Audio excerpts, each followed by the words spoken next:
Siang terik, Zahra baru pulang kuliah naik Vespa putihnya saat pos razia dadakan menghentikan motor satu persatu. Seorang kakek dipaksa bayar tebusan, lalu Zahra jadi target Slamet. Saat ia menolak diperas, semuanya berubah brutal, dan tiba-tiba suaminya datang.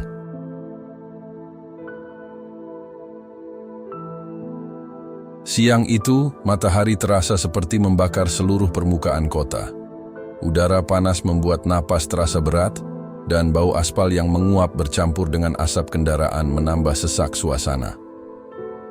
Zahra, 23 tahun, baru saja keluar dari kampus dengan wajah lelah setelah mengikuti kuliah terakhirnya hari itu. Ia menenteng tas kecil, mengenakan helm putihnya, lalu menyalakan Vespa putih kesayangannya yang selalu menemaninya kemanapun pergi. Sambil mengelap keringat di pelipis, Zahra bergumam pelan, cuma mau cepat sampai rumah. Ia menarik napas dalam dan memutar gas perlahan, berusaha menembus padatnya, lalu lintas di bawah terik matahari yang menyengat. Bagi Zahra, ini hanya perjalanan biasa pulang dari kampus. Perjalanan yang harusnya tenang dan tanpa gangguan. Namun di tengah perjalanan, sesuatu mulai terasa tidak wajar. Dari kejauhan, matanya menangkap kerumunan di sisi jalan, di mana sekelompok orang berseragam abu-abu tampak menghadang para pengendara motor yang lewat. Awalnya Zahra mengira itu razia resmi seperti biasa, tapi semakin dekat, suasananya tampak aneh. Tidak ada garis pembatas, tidak ada tanda operasi, dan cara para polisi itu memberhentikan kendaraan terlihat kasar dan semena-mena. Zahra memperlambat laju Vespanya, matanya meneliti situasi dengan hati-hati. Suara bentakan terdengar jelas meski dari jauh. Salah satu dari mereka menendang standar motor seorang pengendara, membuat pengendara itu panik dan hampir jatuh. Beberapa warga yang lewat hanya menoleh sekilas dan cepat-cepat pergi, seolah takut terseret masalah. Semakin dekat, Zahra bisa melihat dengan jelas seorang kakek tua yang tampak kebingungan dihentikan oleh dua polisi muda. Salah satunya membentak keras, "Cepat, uang tebusannya mana? Kalau nggak mau ribet, bayar di sini aja." Kakek itu gemetar, suaranya lirih dan lemah. "Nak, saya cuma tukang sayur, uangnya tinggal sedikit." Tapi bukannya menunjukkan belas kasihan, polisi itu justru mendorong bahunya dan tertawa sinis. Wajah Zahra mengeras. Ia menatap kejadian itu dengan rasa muak bercampur cemas. "Apa-apaan ini?" bisiknya pelan. Hatinya mulai gelisah, namun ia tetap memegang kendali gas, berusaha tetap tenang. Ia tahu betul, dalam situasi seperti ini, sedikit saja salah bicara bisa menjadi masalah besar. Di antara suara kendaraan dan panas siang yang menyiksa, Zahra bisa merasakan suasana di area itu penuh ketegangan. Polisi-polisi itu terlihat seperti serigala lapar yang sedang mencari korban berikutnya. Mereka memilih pengendara secara acak, memeriksa surat-surat tanpa alasan yang jelas. Lalu selalu berujung pada kalimat yang sama, permintaan uang tebusan. Zahra semakin yakin bahwa ini bukan operasi resmi.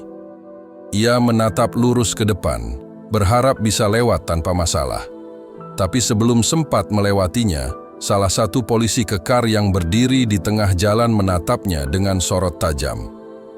Dengan gerakan tangan yang tegas, ia memberi isyarat agar Zahra berhenti. Hatinya berdebar. Ia tahu, di bawah panas siang dan tatapan orang-orang yang diam di pinggir jalan, hidupnya yang tadinya tenang baru saja berubah menjadi awal dari masalah besar. Zahra otomatis mengurangi gas dan menahan jarak. Ia tidak mau masuk terlalu dekat sebelum paham apa yang sedang terjadi. Dari jauh, ia melihat seorang kakek tua dihentikan, berdiri kaku di pinggir jalan sambil memegang setang motornya. Dua polisi muda mengapitnya, satu di kanan, satu di kiri, membuat posisi kakek itu seperti tidak punya ruang untuk bergerak. Zahra memperhatikan dengan fokus, karena dari cara mereka berdiri saja sudah terlihat ini bukan pemeriksaan biasa. Mereka tidak terlihat memberi penjelasan apapun, tidak ada sikap menenangkan, yang ada justru gestur kasar dan nada tinggi. Suara bentakan itu kemudian terdengar jelas sampai ke telinga Zahra. "Cepat, uang tebusan mana?" teriak salah satu polisi muda, keras dan tanpa malu. Kakek itu terlihat panik. Matanya menyapu sekitar seperti mencari bantuan, tapi tidak ada yang bergerak. Ia merogoh saku dengan tangan gemetar, lalu mencoba bicara pelan. "Nak, saya cuma tukang sayur. Uangnya tinggal sedikit." Nada suaranya terdengar seperti orang yang benar-benar tidak punya pilihan. Zahra bisa melihat bibir kakek itu bergetar, seolah ia menahan takut, menahan malu, dan menahan rasa tidak percaya kenapa ia diperlakukan seperti itu. Polisi itu tidak menunjukkan empati sedikit pun. Bukannya mendengarkan, ia malah maju setengah langkah dan mendorong tubuh kakek itu, membuat kakek itu oleng dan nyaris jatuh. Zahra refleks menelan ludah, tenggorokannya terasa kering. "Apa-apaan ini?" bisiknya pelan di balik helm putihnya, sementara tangannya mencengkeram setang Vespa lebih kuat. Di titik itu, Zahra tidak lagi ragu bahwa situasinya berbahaya. Ia melihat wajah polisi-polisi itu seperti sedang mengejar uang, bukan menjalankan tugas. Dan kakek tua itu jelas bukan pelanggar yang perlu diperlakukan kasar seperti itu. Di sekitar lokasi, beberapa warga hanya berdiri menonton. Ada yang sengaja menunduk, ada yang pura-pura sibuk dengan ponsel, ada juga yang cepat-cepat mengalihkan pandangan seperti tidak ingin terlibat. Tidak ada yang maju menegur, tidak ada yang berani membela kakek itu. Zahra bisa merasakan ketakutan yang menyebar tanpa kata-kata. Semua orang tahu ini salah, tapi semua orang juga tahu yang berhadapan adalah polisi berseragam. Zahra tetap memperlambat laju, matanya tidak lepas dari kejadian itu, dan di dalam kepalanya hanya ada satu kesimpulan tegas. Kalau ini yang mereka lakukan pada kakek tua, maka siapapun yang dihentikan berikutnya bisa diperlakukan lebih buruk. Seketika perhatian Zahra tertarik pada satu sosok yang berbeda dari yang lain. Dari kerumunan polisi itu muncul seorang pria bertubuh besar, bahu lebar, wajah keras, dan tatapan tajam yang terasa seperti sedang memilih target berikutnya. Zahra yang masih bergerak pelan di atas Vespa putihnya langsung merasakan tekanan dari cara pria itu menatap.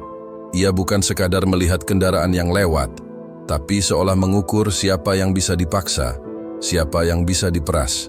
Zahra refleks menegakkan punggungnya di atas jok, tangannya tetap kuat di setang, dan napasnya tertahan sebentar. Di momen itu, Zahra paham, yang satu ini bukan polisi biasa yang hanya ikut-ikutan, tapi tipe yang merasa semua orang harus tunduk. Pria itu melangkah mendekat dengan gerakan yang pelan, tapi jelas menguasai ruang. Setiap langkahnya membuat orang lain di sekitarnya seperti memberi jalan. Tangan kanannya terangkat, memberi isyarat berhenti dengan gaya yang tidak memberi pilihan. Suaranya tegas dan keras, memotong bising kendaraan di jalan. "Hei, kamu berhenti dulu!" Zahra tidak punya ruang untuk menghindar. Ia menepi sesuai perintah, menurunkan kaki, dan memastikan motornya stabil. Walau jantungnya berdebar, ia tetap berusaha terlihat tenang. Zahra menoleh, menatapnya sopan dari balik helm putih, lalu mencoba membuka komunikasi tanpa memancing emosi. "Ada apa ya, Pak?" katanya, berusaha menahan getaran di suaranya. Slamet, oknum polisi itu, tidak menjawab dengan penjelasan yang jelas. Ia hanya menatap Zahra beberapa detik, lalu matanya turun ke Vespa putih, seperti sedang mencari kesalahan dari awal. Ia berjalan mendekati motor Zahra, memutari bodinya pelan, memeriksa dengan pandangan curiga yang dibuat-buat. Cara Slamet bergerak membuat Zahra merasa seperti sedang diperiksa sebagai tersangka, bukan pengendara yang lewat di siang bolong. Zahra menahan diri untuk tidak berkata macam-macam, karena ia sudah melihat bagaimana polisi-polisi itu memperlakukan kakek tua tadi. Ia sadar, satu kalimat yang salah bisa membuat situasi berubah, jadi lebih buruk.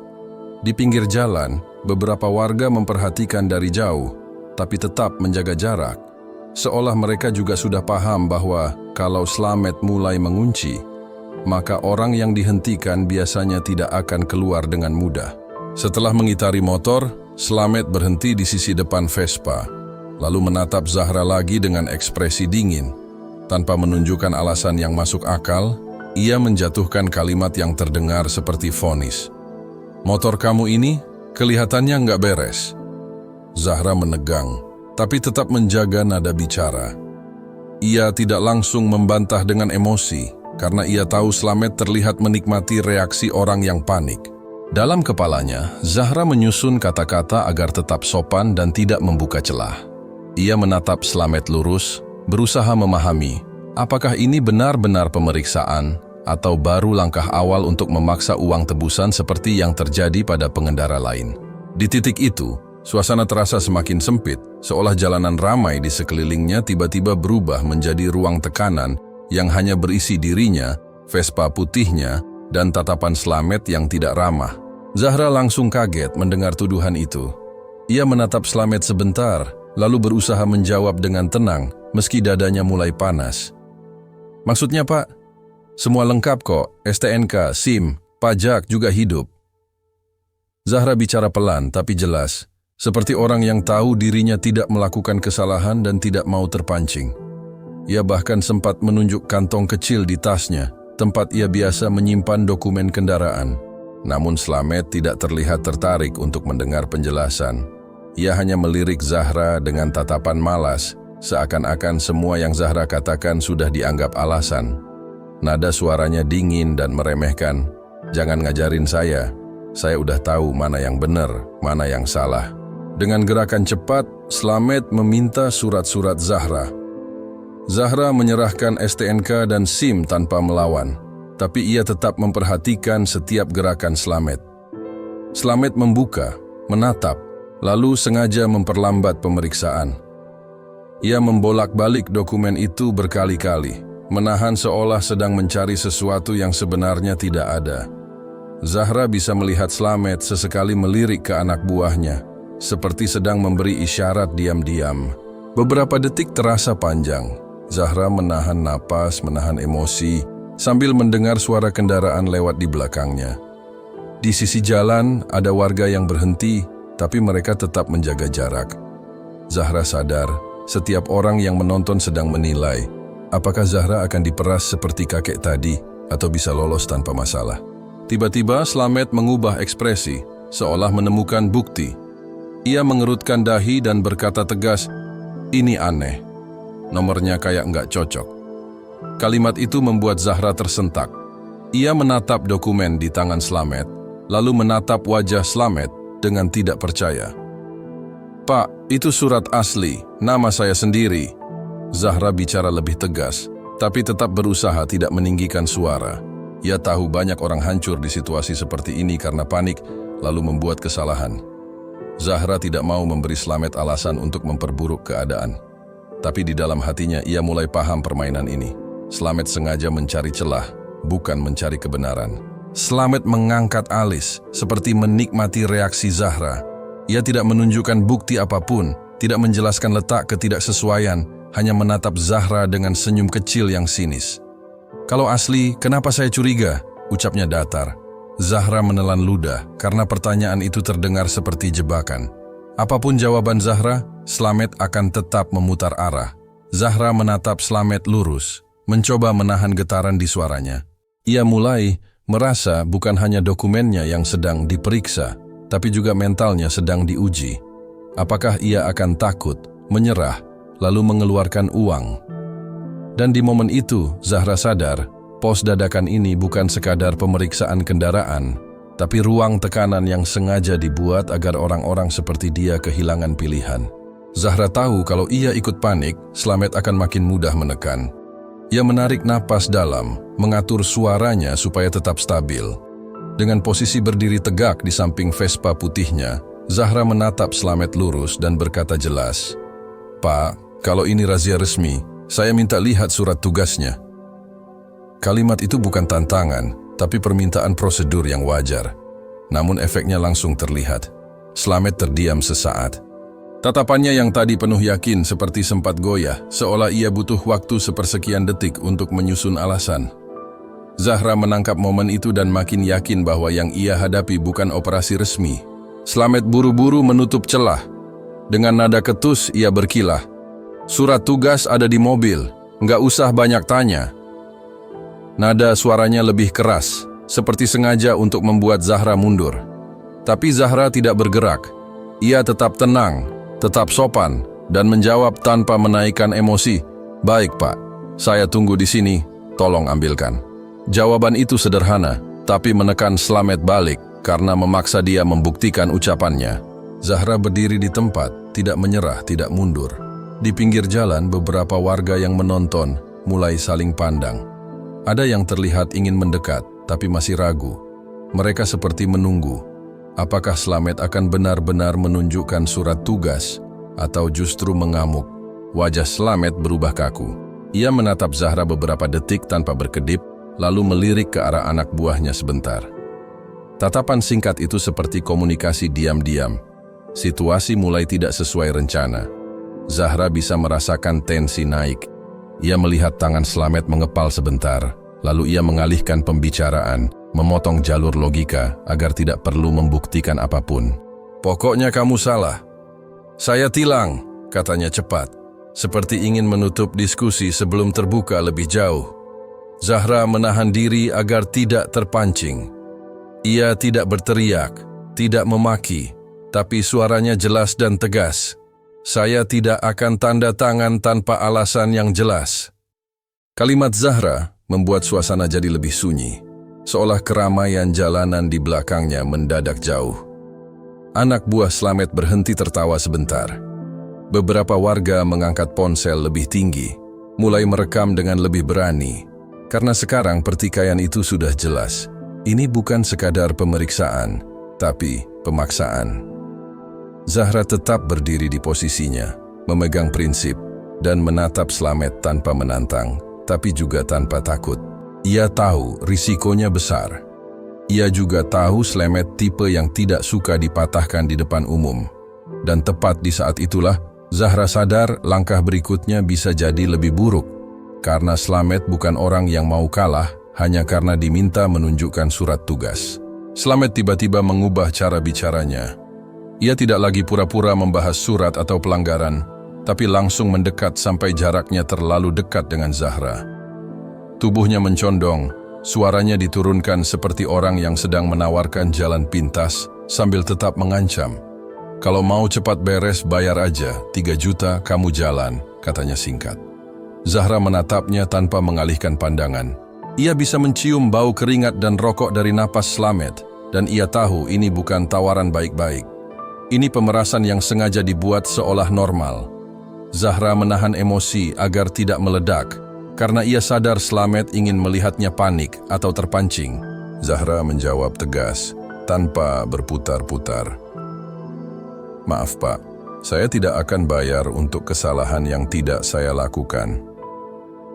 Kalimat itu keluar jelas, tidak ada teriak, tapi cukup keras untuk terdengar oleh orang-orang yang berdiri di sekitar. Dampaknya langsung terasa. Beberapa warga yang tadinya hanya melirik kini berhenti berjalan. Ada yang berdiri di dekat warung pinggir jalan, ada yang di bawah pohon, ada juga yang pura-pura menunggu ojek. Mata mereka mengarah ke Zahra dan Slamet. Zahra sadar setiap detik ini diperhatikan, tapi ia tidak mundur. Ia juga sadar, di tempat seperti ini, penolakan seperti itu sering dianggap melawan, padahal ia hanya menolak diperas. Dari samping, anak buah Slamet mulai bereaksi. Salah satu mendekat sedikit, berbisik ke arah Slamet dengan nada jengkel. Bos, perempuan ini keras kepala. Bisikan itu tidak sepenuhnya pelan, Zahra masih bisa menangkap maksudnya. Ada tawa kecil yang muncul dari beberapa polisi lain, bukan tawa lucu, tapi tawa meremehkan, seolah mereka sudah terbiasa menghadapi orang yang akhirnya menyerah. Zahra memperhatikan semua itu dengan cepat. Posisi mereka, jumlahnya, dan cara mereka berdiri seperti siap ikut menekan kapan saja. Ia menelan ludah, tapi tetap menjaga wajahnya. Ia tidak mau memberi mereka kepuasan melihatnya takut. Slamet mendengus, lalu menatap Zahra dari atas ke bawah dengan ekspresi yang semakin merendahkan. Berani juga kamu, ya? Katanya, seperti sedang menguji sampai kapan Zahra bisa bertahan. Zahra menjawab datar. Saya cuma mau sesuai aturan, Pak. Slamet diam sebentar, tapi tatapannya makin tajam, dan sikap tubuhnya berubah. Ia tidak terlihat seperti orang yang mau menyelesaikan masalah secara normal. Ia terlihat seperti orang yang tersinggung karena tidak berhasil menekan di langkah pertama. Di momen itu, Zahra paham, penolakan 3 juta tadi bukan akhir, justru pemicu. Dan di tengah panas jalan yang ramai itu, situasinya mulai bergerak ke arah yang lebih berbahaya. Tanpa memberi peringatan sedikit pun, Slamet tiba-tiba mendorong setang Vespa Zahra dengan keras. Roda depan Vespa langsung oleng di atas permukaan aspal yang licin karena debu dan panas, membuat motor kehilangan keseimbangan. Dalam hitungan detik, tubuh Zahra ikut terhempas bersama motornya ke sisi jalan. Suara logam bergesek dengan aspal terdengar nyaring, diikuti suara kaget dari beberapa orang di sekitar. Zahra berteriak refleks, "Pak!" sambil mencoba menahan tubuhnya agar tidak terbentur keras. Lutut kirinya menghantam aspal dan terasa perih seketika. Ia berusaha bangkit dengan cepat, menahan sakit dan rasa malu. Sementara Vespa putihnya tergeletak miring dengan kaca spion pecah di satu sisi. Slamet berdiri di depannya. Tubuh besar itu seperti bayangan gelap di bawah terik matahari. Wajahnya tegang, matanya penuh amarah yang tidak masuk akal. Ia menatap Zahra dengan tatapan menghina, lalu membentak keras, "Jangan sok suci! Kamu pikir saya nggak tahu permainan kamu?" Suaranya menggema di antara bising kendaraan, membuat beberapa orang berhenti untuk melihat. Zahra yang masih setengah berdiri langsung menggeleng cepat. Suaranya terdengar terguncang tapi tetap tegas. "Saya nggak salah, Pak. Saya cuma lewat." Ia mencoba menjelaskan, tapi Slamet tidak peduli. Ia malah melangkah maju dan kembali mendorong bahu Zahra dengan keras hingga tubuhnya jatuh lagi ke aspal. Benturan kedua membuat tangannya tergores, darah tipis mulai terlihat di siku. Beberapa warga mulai bersuara lirih. Ada yang berbisik satu sama lain, ada juga yang sudah mengangkat ponsel dan mulai merekam diam-diam. Salah satu dari mereka berkata pelan, "Rekam aja, biar ada bukti." Tapi tidak ada yang berani mendekat. Mereka tahu siapa yang mereka lihat. Seorang oknum polisi yang jelas merasa kebal hukum. Zahra meringis kesakitan, tapi ia tetap berusaha bangkit sambil menahan air mata. Pandangannya bergetar karena marah dan takut bercampur jadi satu. Ia menatap Slamet dengan wajah kotor dan rambut yang mulai keluar dari bawah helm, mencoba bicara di sela napas beratnya. "Kenapa Bapak dorong saya? Saya nggak ngelakuin apa-apa." Tapi Slamet hanya mendengus. "Banyak omong, kamu pikir saya bodoh?" Situasi di jalan itu mulai berubah tegang. Udara panas bercampur suara klakson yang tidak sabar dari kendaraan lain yang tertahan. Wajah Slamet makin merah, suaranya meninggi, dan tubuhnya membungkuk sedikit ke arah Zahra, seperti mau menekan mentalnya sepenuhnya. Anak buahnya yang berdiri di dekat mobil patroli hanya tertawa kecil, seolah semua ini hiburan biasa. Zahra menatap sekitar, melihat orang-orang menonton tapi tidak bergerak, lalu menunduk menatap Vespa putihnya yang kini terbaring di aspal.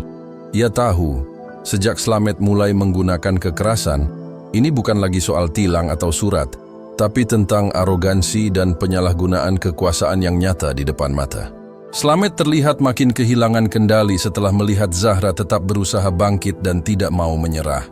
Ia menoleh tajam ke arah mobil patroli, lalu membentak anak buahnya, "Ambil tali! Ikat dia, biar kapok."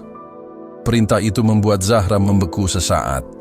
Ia menatap mereka satu persatu, mencoba mundur, tapi posisinya sudah terjepit di pinggir jalan, di dekat Vespa putih yang masih tergeletak miring. Zahra langsung berteriak panik, "Pak, ini pelecehan, ini kekerasan, saya bisa lapor."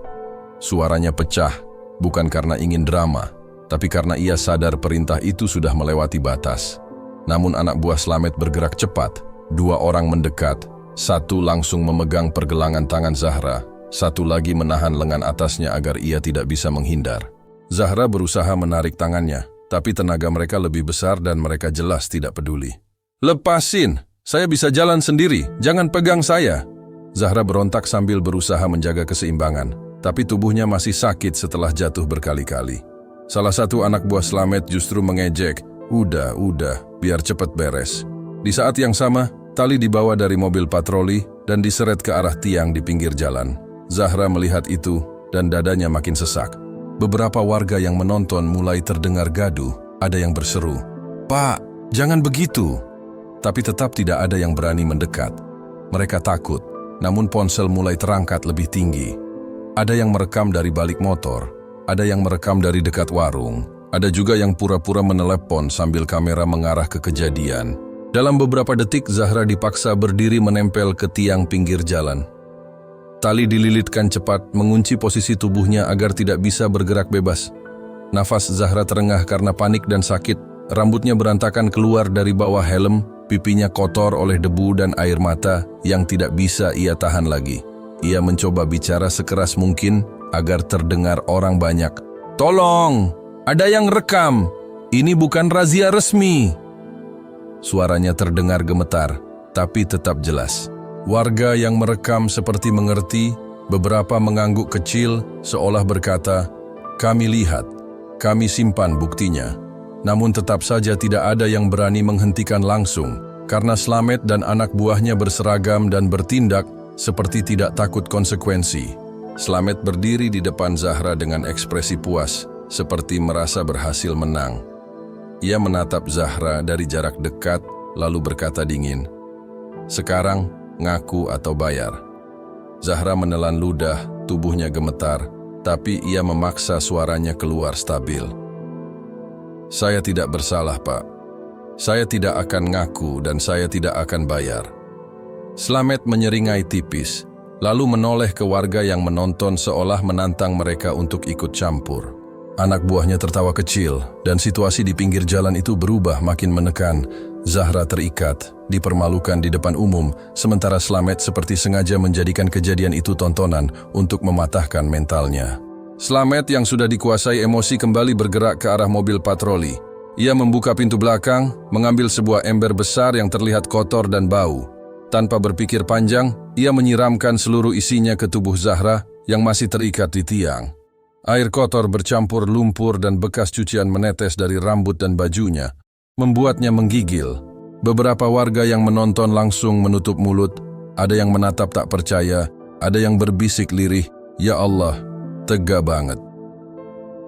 Di bawah panas matahari siang, tubuh Zahra basah kuyup, kedinginan, tapi matanya tetap terbuka lebar menatap langsung ke arah Slamet. Ia menggertakkan giginya, menahan marah dan takut yang bercampur menjadi satu. Suaranya lirih tapi tegas, "Saya tidak bersalah." Slamet tersenyum sinis, tidak puas dengan perlawanan halus itu. Ia berjalan pelan mendekat, memandang Zahra dari atas ke bawah dengan tatapan seperti predator yang sedang memastikan mangsanya tak punya pilihan. "Masih bisa ngomong ya?" katanya dengan nada menghina.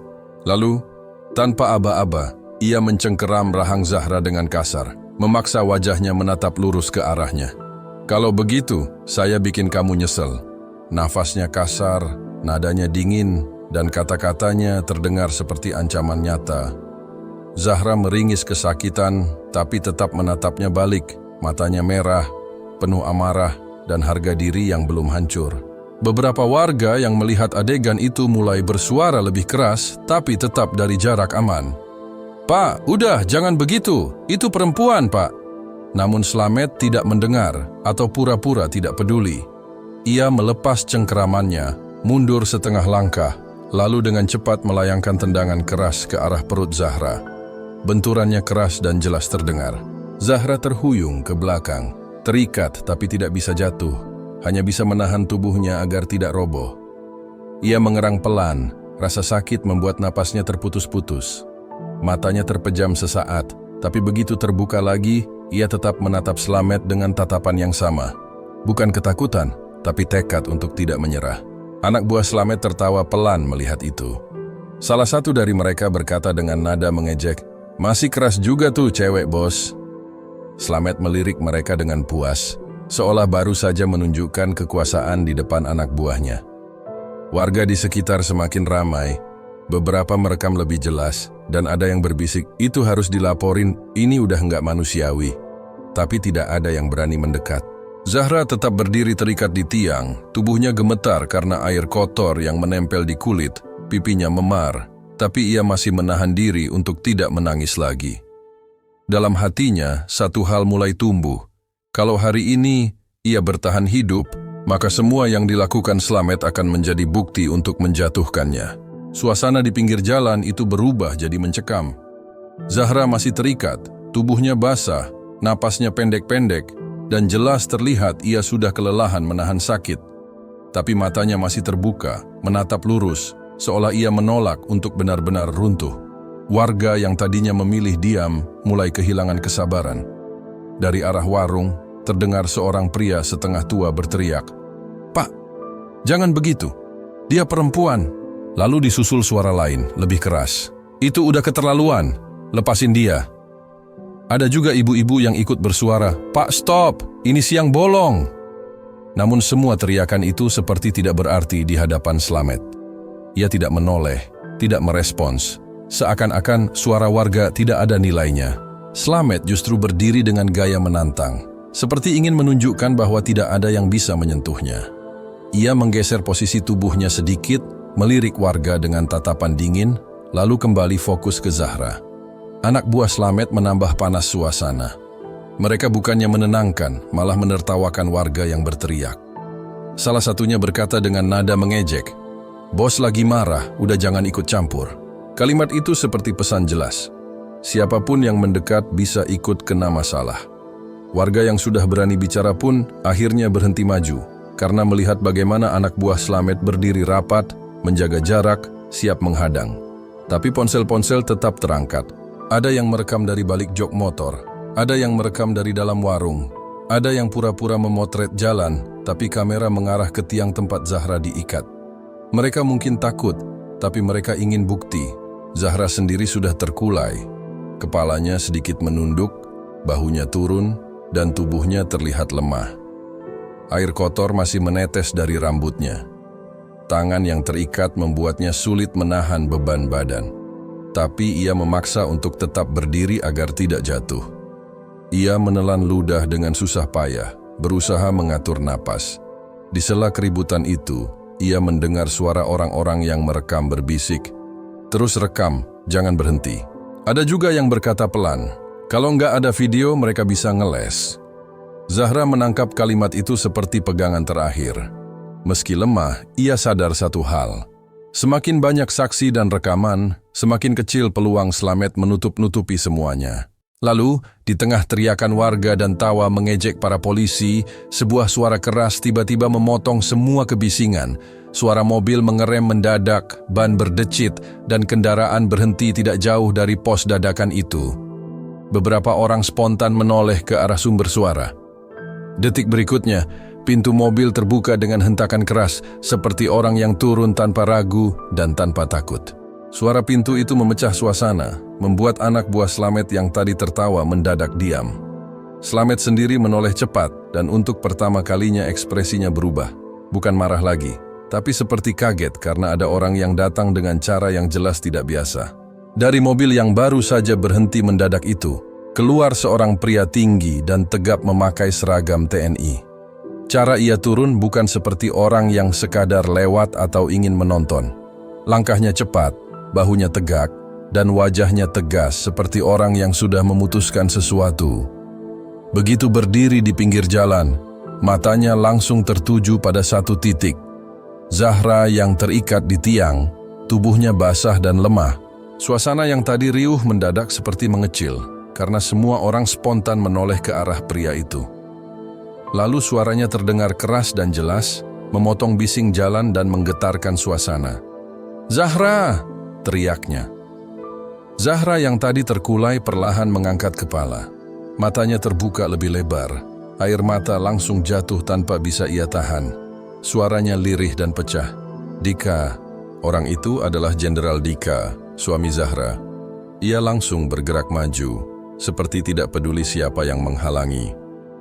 Warga yang merekam otomatis mengarahkan kamera ke arah Dika, karena mereka bisa merasakan ada perubahan besar yang baru saja masuk ke tempat itu.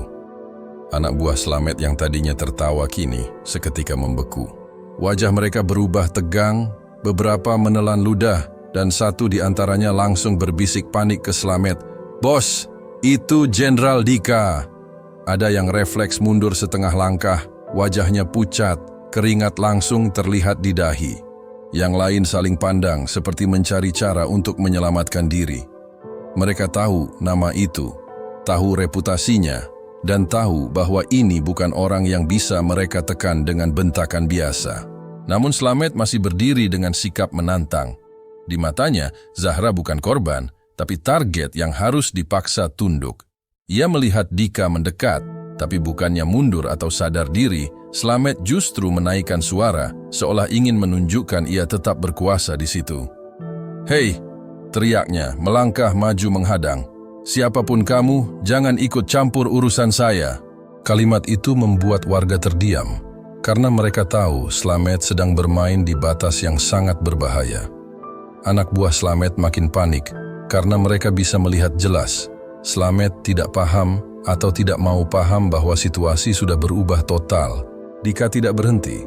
Ia menatap Slamet dengan wajah keras, bukan tatapan orang yang mau berdebat panjang, tapi tatapan orang yang baru melihat istrinya dipermalukan di depan umum.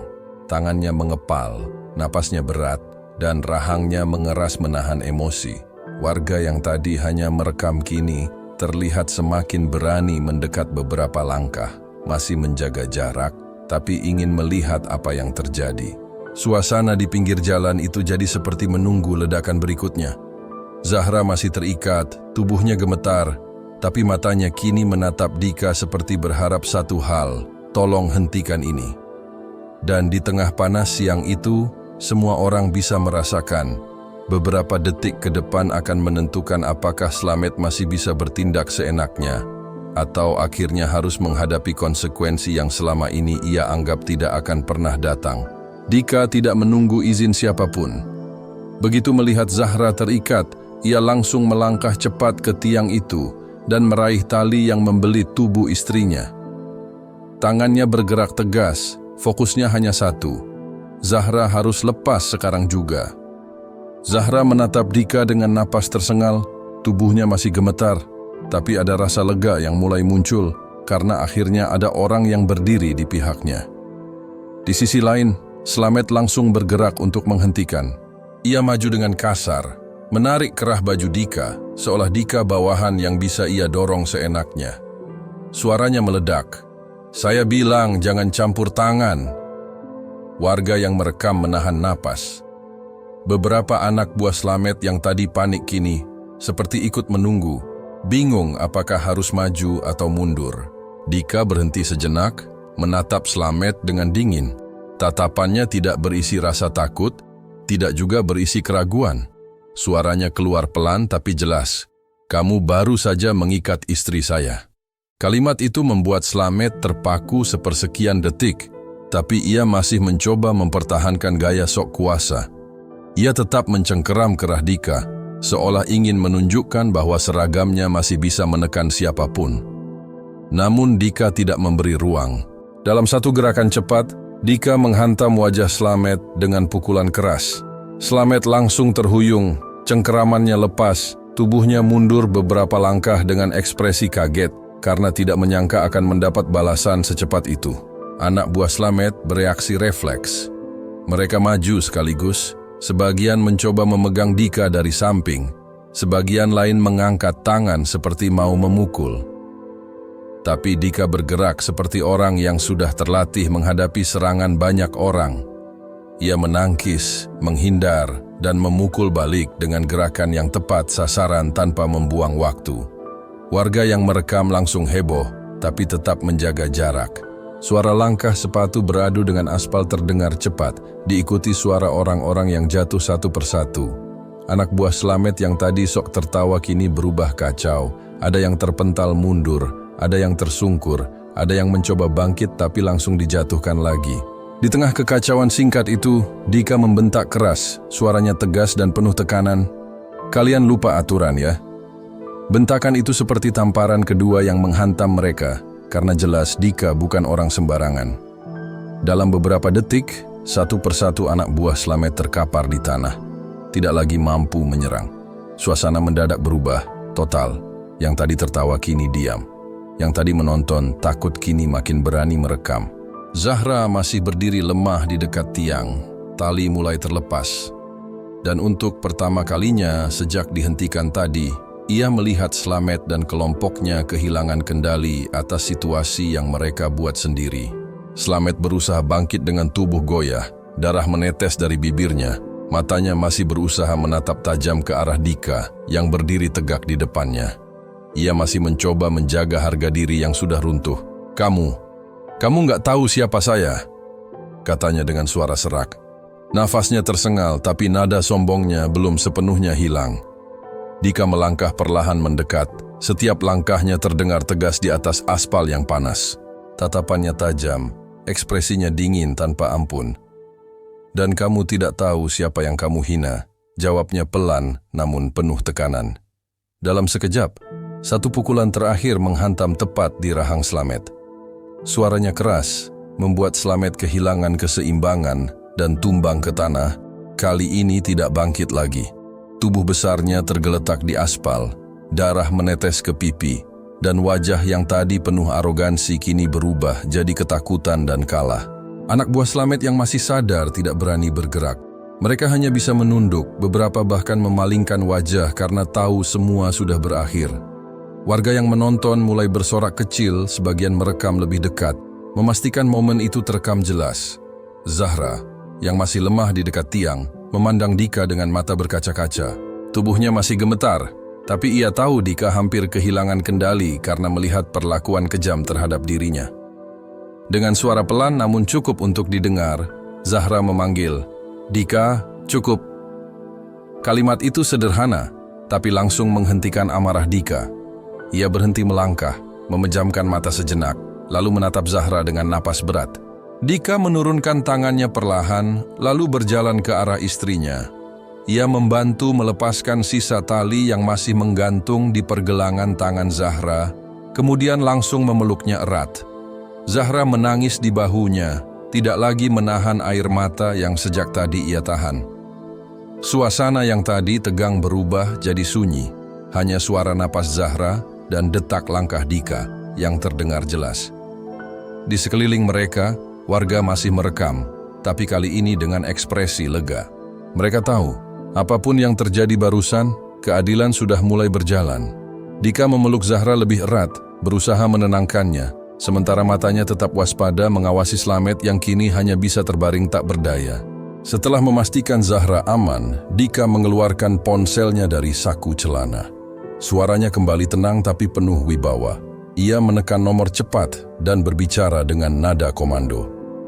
"Kirim tim Propam dan Brimob ke lokasi ini sekarang," ucapnya tegas. "Ada razia ilegal dan pemukulan warga." Warga yang mendengar kalimat itu saling menatap, sadar bahwa yang mereka saksikan bukan sekadar pertengkaran, tapi penegakan hukum yang sesungguhnya sedang dimulai. Dika menatap ke arah mobil patroli Slamet, lalu kembali menatap istrinya. "Selesai Zahra," katanya pelan. "Sekarang giliranku pastikan mereka tidak akan menyentuh siapapun lagi seperti ini." Zahra mengangguk lemah, air matanya masih mengalir, tapi kali ini bukan karena takut, melainkan karena lega bahwa keadilan akhirnya datang tepat di depan matanya. Tidak butuh waktu lama setelah panggilan itu. Dari kejauhan, suara sirine terdengar keras dan makin mendekat, memotong suara kendaraan dan membuat semua orang spontan menoleh. Beberapa mobil hitam datang berbaris rapi di pinggir jalan, berhenti dengan cepat tapi terkontrol, seperti tim yang sudah tahu apa yang harus dilakukan begitu sampai. Pintu-pintu terbuka serentak. Tim khusus bersenjata lengkap turun dengan langkah cepat, menyebar membentuk pengamanan area. Mereka tidak datang untuk berdebat, mereka datang untuk mengambil alih situasi. Warga yang sejak tadi menahan takut akhirnya menghembuskan napas lega, karena kali ini yang datang bukan oknum yang bisa berbuat seenaknya, tapi tim yang terlihat serius dan disiplin. Tim khusus langsung bergerak ke arah Slamet dan anak buahnya yang sudah tidak berdaya. Mereka memastikan semua aman, mengangkat yang terkapar, memborgol yang masih mencoba bangkit, dan memisahkan satu persatu agar tidak ada kesempatan untuk melawan atau menghilangkan barang bukti. Slamet yang tadi masih mencoba terlihat kuat, kini tidak punya ruang. Ia hanya bisa menatap dengan mata tajam yang sudah kehilangan kendali. Anak buahnya terlihat panik, beberapa mencoba bicara, tapi langsung dibungkam dengan perintah singkat dan tegas. Di momen itu, pos razia dadakan yang tadi terlihat seperti wilayah kekuasaan, Slamet berubah total menjadi lokasi penangkapan. Warga yang melihat pemandangan itu mulai bersuara, bukan lagi dengan takut, tapi dengan lega. ada yang spontan bersorak, ada yang berkata keras. Akhirnya, ada juga yang mengangguk-angguk sambil terus merekam. Beberapa warga kemudian maju dengan hati-hati, masih ragu tapi kali ini lebih berani, membawa ponsel mereka yang berisi rekaman kejadian dari awal. Mereka menyerahkan video sebagai bukti, berbicara cepat karena takut kehilangan momentum. "Pak, ini videonya dari waktu kakek itu dibentak, terus perempuan ini diikat, disiram," kata seorang pria sambil menunjukkan layar ponselnya. Petugas menerima dengan serius, mencatat, dan memastikan identitas saksi. Suasana berubah jadi lebih tertib, seolah semuanya sekarang masuk ke jalur resmi. Di tengah keramaian itu, salah satu perwira mendekat ke Dika. Sikapnya hormat, nadanya jelas dan profesional. "Terima kasih, Jenderal. Kami akan tangani ini." Dika mengangguk singkat. "Pastikan semua diproses, jangan ada yang ditutup-tutupi," jawabnya tegas. Zahra berdiri di samping Dika, masih menggenggam tangan suaminya erat. Tangannya gemetar, bukan karena takut seperti tadi, tapi karena tubuhnya masih menahan sakit dan syok. Namun matanya kini berbeda. Ia melihat langsung bagaimana orang-orang yang tadi menindasnya kini diborgol dan dibawa pergi. Ia juga melihat warga yang tadi diam, akhirnya berani maju karena ada perlindungan yang nyata. Zahra menarik napas pendek, lalu menatap Dika sebentar.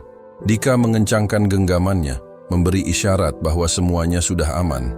Zahra mengangguk pelan, masih menahan air mata, tapi rasa di dadanya berubah, dari tertekan menjadi lega. Sirin yang tadi mencekam kini terasa seperti tanda bahwa situasi sudah berbalik, dan untuk pertama kalinya sejak ia dihentikan, Zahra merasa ia tidak sendirian lagi. Beberapa minggu setelah kejadian siang itu, kasus razia ilegal yang dilakukan Slamet dan anak buahnya menyebar cepat. Video dari warga beredar di media sosial lalu masuk ke pemberitaan televisi. Potongan rekaman memperlihatkan bagaimana pos dadakan itu dibuat, bagaimana pengendara dipaksa damai di tempat, dan bagaimana Zahra diperlakukan sampai diikat di tiang. Publik marah karena semuanya terjadi di siang bolong, di jalan ramai, di depan banyak saksi. Tekanan publik membuat proses berjalan cepat. Slamet dan anak buahnya tidak bisa lagi bersembunyi di balik seragam. Mereka dipanggil, diperiksa, lalu kasusnya masuk ke tahap hukum. Dalam sidang, bukti video dan kesaksian warga jadi kunci. Tidak ada alasan yang bisa menutupi tindakan mereka. Hasilnya jelas, Slamet dan anak buahnya diadili, dipecat tidak hormat dan dipenjara. Di dalam penjara, Slamet yang dulu merasa paling berkuasa akhirnya terlihat seperti orang biasa yang kehabisan alasan. Dalam sebuah wawancara singkat dari balik jeruji, ia duduk menunduk, tidak lagi berani menatap kamera seperti saat di jalan. Suaranya lirih, pendek, dan terdengar seperti orang yang baru sadar semuanya sudah terlambat. "Saya khilaf," katanya.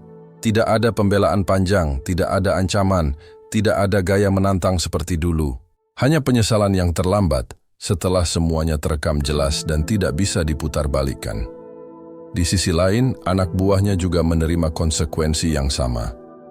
Diproses, dihukum, dan kehilangan status yang selama ini mereka pakai untuk menekan orang. Tak lama setelah vonis dan pemecatan itu diberitakan, muncul klarifikasi resmi dari pimpinan kepolisian. Dalam konferensi pers, Kepala Kepolisian tampil di depan media dengan nada yang tegas. Ia menyampaikan permintaan maaf terbuka kepada masyarakat karena tindakan oknum sudah mencoreng institusi. "Kami meminta maaf kepada masyarakat. Razia ilegal adalah kejahatan," ucapnya jelas. Ia juga menegaskan bahwa tindakan seperti itu tidak akan ditoleransi dan setiap pelanggaran prosedur akan ditindak. Lalu ia menyebut peran warga dan korban yang berani bertahan. "Kami berterima kasih kepada warga yang merekam dan bersaksi, dan kepada Zahra yang berani melawan ketidakadilan." Pernyataan itu menjadi garis resmi bahwa yang terjadi bukan kesalahan kecil, tapi pelanggaran serius. Kamera kemudian menyorot Zahra yang hadir atau tampil dalam liputan lanjutan. Wajahnya terlihat lebih tenang dibanding saat ia terikat di tiang. Ia masih menyimpan luka dari kejadian itu, tapi ia tidak lagi terlihat sebagai korban yang tidak berdaya. Ia berdiri di samping Dika, menggenggam tangan suaminya dengan kuat, dan menatap kamera tanpa gemetar seperti hari itu. Bukan karena ia ingin balas dendam, tapi karena ia tahu satu hal. Kebenaran akhirnya berdiri di tempat yang sama, di mana ia dulu dipermalukan. Rekaman warga, keberaniannya untuk menolak, dan tindakan cepat setelah Dika datang membuat semuanya tidak bisa disembunyikan. Dan sejak kasus itu viral, orang-orang yang dulu hanya bisa menunduk di pinggir jalan mulai percaya bahwa melawan razia ilegal itu mungkin, asal ada bukti, saksi, dan proses yang dijalankan sampai tuntas.